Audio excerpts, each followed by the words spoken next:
let's talk about my most favorite toxic workplace relationships. We've all been there.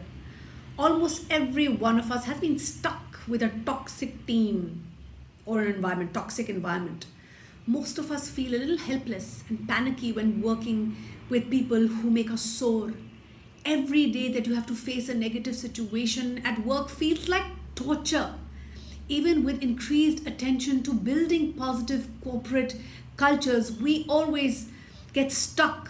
We get stuck with dysfunctional patterns and work environments, which can lead to poor mental and physical health. And I want to talk about how this can be handled because we need survival. We need to survive these toxic team members. Let's first calmly speak up. Instead of giving into intimidation tactics, vocalize when the bully exhibits undesirable behavior. You can politely, calmly, but firmly communicate that you will not tolerate abuse. And it takes courage, it takes guts, but I know we can do it. Oftentimes, this will short circuit the bully's ability to feel safely aggressive with you because you have raised the bar. Connect with the management.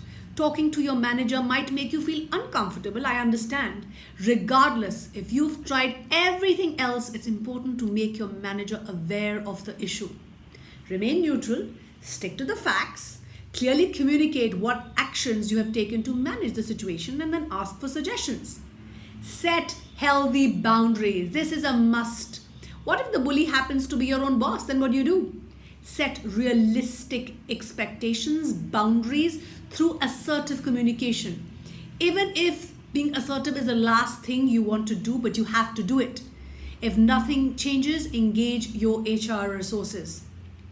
Backstabbing is another common and very, very destructive tactic used by a lot of people. Don't counter gossip. Trying to one-up your backbiter will only make you look bad. Take the high road. Early signs of rumor monger is like a tendency to spread nasty stories about each other. Avoid this person. Don't engage with this person. Don't come to this person's level. Be likable, be confident, and build positive relationship with others in your team to prevent toxic spread. Don't overshare. Be cautious of who you are sharing your ideas with. Choose wisely who is your tribe. Never share ideas with a gossip monger. Develop open communication with your manager and make sure that they are first to know your thoughts.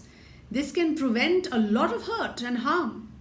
Confront them. While this might sound terrifying to most people, confronting the backstabber actually helps the situation.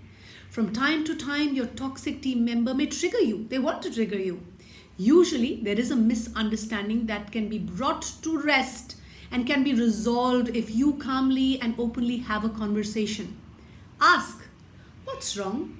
Listen to the bully's perspective with respect and then express your feelings openly and honestly, and this will help you hugely. Make sure that you are in charge, you are in control. If there is a single ingredient to being successful, it's the ability to foster positive relationships. And we all need to learn them. Toxic team behavior only destroys collaboration and creativity. If toxicity is ignored by your leadership, you might want to consider employment elsewhere, but don't raise your level of intolerance. Thank you everyone for so much love, support, and encouragement.